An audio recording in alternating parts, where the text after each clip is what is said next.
Hey everybody, welcome to another episode of the Good Intelligence Sports Podcast Show. Hey, last night was the first night of the NFL draft, the first round.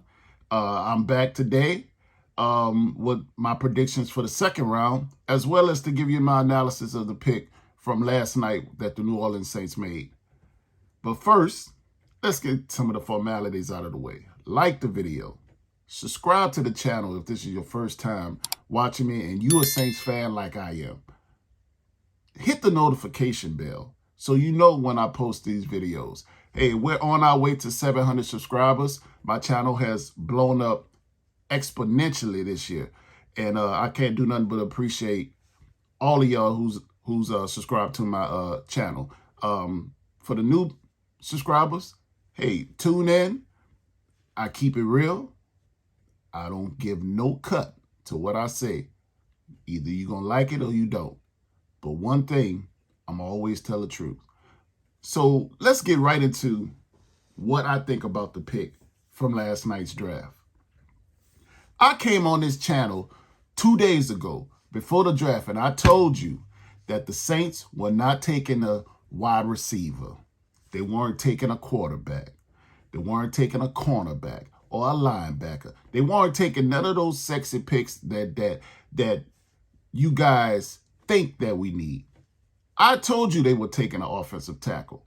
I told you, and I gave you 5 names that I thought that they would take. One of them, because I still got the list right here. Still got the list. Taliese Fuqua. I know I'm saying this man's name wrong. Then you got Olum Fashanu, Troy Fatanu, and J.C. Latham. The Saints ended up taking Taliese Fuqua, who I had first on my list. I had his name first, right? Because I knew he was a bigger prospect. So I really wanted Olum, though, from Penn State, because he just went against better competition in college, right? And last year he gave up no sacks, but the Jets ended up taking him. So it is what it is. But the Saints got their man out of Oregon State, Taliese Fuqua.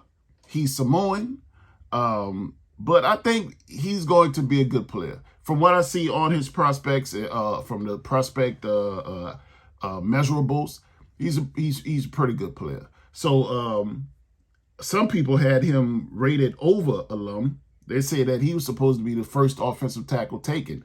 But so we'll see how it works out. But Trevor Penning is out of there. And that's the greatest news of all, that we don't have to deal with someone who basically is a bust at his position. Now, will they move Trevor to guard?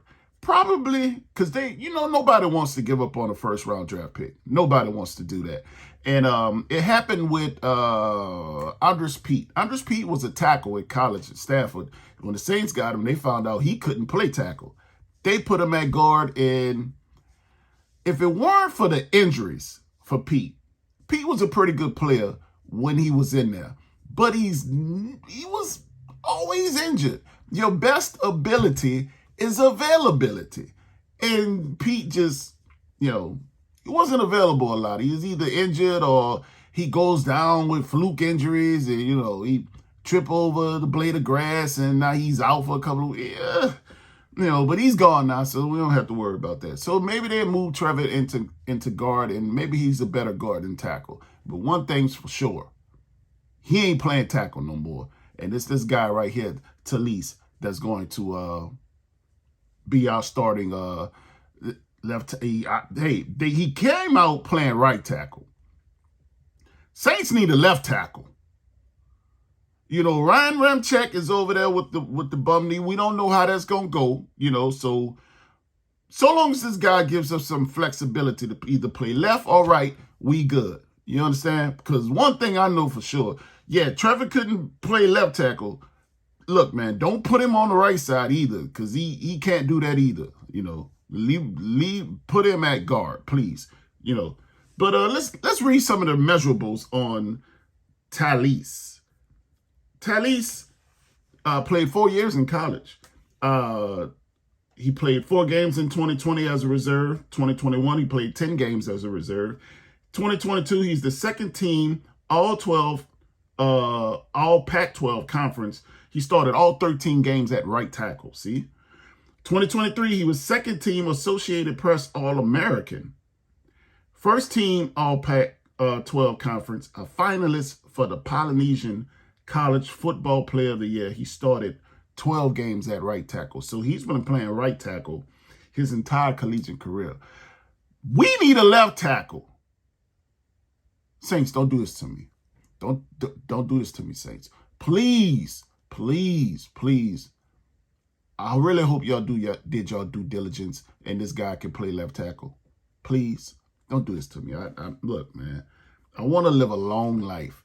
And in following you guys, sometimes I feel like it takes years off my life. And I don't want to do that. You know, I got family. I got a kid that needs me. And watching you guys, it may lead to, you know, health problems. Don't do this to me.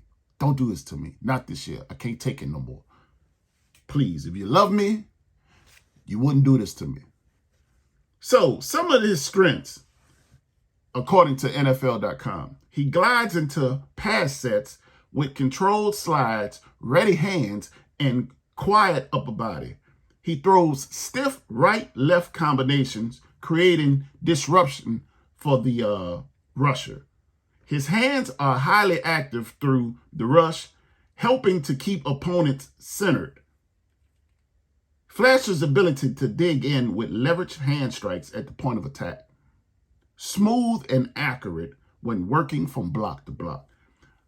So we did the strengths. Let's see some of the weaknesses, you know, because that's what we're going to coach him up on. We're going to coach him up on some of this stuff. He pops up tall off the snap and gets behind in backside cutoffs. That's okay. We're going to fix that. On first contact, he tends to hit and bounce rather than hit and stick. That's okay. We can coach that. Doesn't have range in pass sets to succeed when targeted out of his stance. That's all right. We're going to teach him to be on time, to be early, to be on time, right? Not early. Don't jump before the snap. You know what I mean. Occasionally, issues allowing weight to slide too far out on the outside foot. That's okay. We could coach that. We could coach his run blocking is much less organized and technical than his pass blocking. So you're telling me he's a better pass blocker than run blocker. That's fine. That's fine. That's fine. That's fine. We could coach that. We got the pass blocking down. We got that pass, and that's what we need, because with Clint Kubiak, we're gonna be we're gonna be throwing the ball. We ain't gonna be necessarily doing that running, and this ain't no smash mouth football team that we got. We still got Alvin Kamara as our running back. You know, I ain't saying that Alvin Kamara can't run between the tackles. I'm just saying he's more outside runner. But anyway, sources tell us this is from a NFC West Coast scout, whoever that it may be, right? Sometimes I think they be making this stuff up. But I see him as a very good starting guard. We don't need a guard. We need a tackle. I think you might need help against edge speed if he stays at tackle. Man, the man ran, look at here. The man ran a 5.13 in the 40. At how many pounds? 324 pounds. He's a 1.7 in a 10-yard split. He quick and he fast, straight line speed. At 324 pounds, you're going to tell me he needs help from an edge rusher? Man, who's on the edge? Lawrence Taylor? Shit, so long as it ain't LT, we're going to be fine. Hell. Oh, what he might need help with. The man 6'6", 324 pounds. That's a big-ass dude. Anyway, moving right along, let's get into this second-round pick. Now, according to the mock drafts all over the NFL, I mean, when I say all over, I've checked several doing my research, and all of them have the Saints taking Keon Coleman just about in the second round to fix the wide receiver position. There's been reports that broke out this morning that the Saints tried or kicked the tires on a couple teams to move up in the top 10 to take Michael Penix. That would have been a disaster. That would have been a disaster. Don't do that to me, Saints. There's also reports that says that had Brock Bowers fell to the Saints, they probably would have considered taking him. They didn't say they would have took him. They say they would have considered it. Brock Bowers went one pick before the Saints pick to the Las Vegas Raiders. Look, the guy don't make no mistakes. He works in mysterious ways. I am so glad he saw fit to send Brock Bowers to Las Vegas. Because had the Saints made a bubbling mistake like that of taking a tight end when they need offensive line help, and when I say they need it, I mean they need it. They need it like they needed air. You understand me? When I posted the video 2 days ago, James Hurst had not retired yet. Later that night, after I posted the video and told you that the Saints were taking an offensive tackle because they needed one, then James Hurst retired, made me double down on it, and I knew that they were taking an offensive tackle. It could have been whoever on the board. Caleb Williams could have fell to the Saints in their lap, and they would have taken an offensive tackle. You understand what I'm telling you? Like, they needed it. There's no way they could have left that draft room in the first round and not taken an offensive tackle. It would have been the biggest mistake in NFL Saints history. I'm going there. It would have been the biggest mistake. Yeah, the biggest mistake, because the second biggest mistake looks like was hiring DA after, Sean. But I kind of pushed that through. I kind of gave my vote of confidence. So I got to take my L on that. But anyway, the Saints needed this offensive tackle. Do the Saints need a wide receiver, Keon Coleman? Yeah. You need to replace Michael Thomas. You got Chris Olave, Rashid Shaheed, right? Those are two burners. You got the other tall boy. You need wide receiver help. You do. But you also need a linebacker. Saints has been needing a linebacker for years. Years. And we keep addressing it with these Big Ten slow potting running linebackers. Pete Warner, Zach Bond. We keep addressing it with that. When are we going to wake up and go get us a full-fledged linebacker? I understand we couldn't get one in the first round. They ain't really have many available in the first round, to be honest with you, with first-round grades.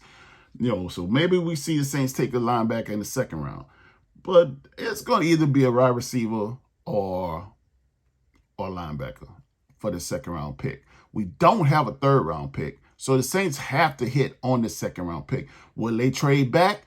I don't know. The Saints would be willing. Sometimes I just feel as though the Saints just be willing and dealing just because, it's an option or something, right? But sometimes having too many options, it's like, it's not good, Now, I don't want that many options. I don't want them. Just give me A, B, and maybe a C. I don't need D, E, F. Because then my mind starts wandering and I make the wrong choice, right? Sometimes that's the Saints' problem. Peyton Turner. I hope whoever recommended Peyton Turner, the scout, is fired by now. I really do. I hope he out of the building, right? You draft, this ain't no damn charity. You be drafting people and don't play them, but you're paying them, and they flame out. Sickening. But this has been another episode of the Goon Intelligence Sports Podcast Show. We're still we still hanging in there with the draft. I'm going to be right back to you after we find out who the Saints took in the second round. Either they taking a player or they making a trade. And if they make a trade, I just really hope it benefits us more than it benefits the other team. Because sometimes I just feel as though the Saints just be out here, doing the Lord's work. giving out stuff. But anyway, you could have been anywhere else in the world, but you decided to share with me today, and I appreciate you for that. Until next time, peace.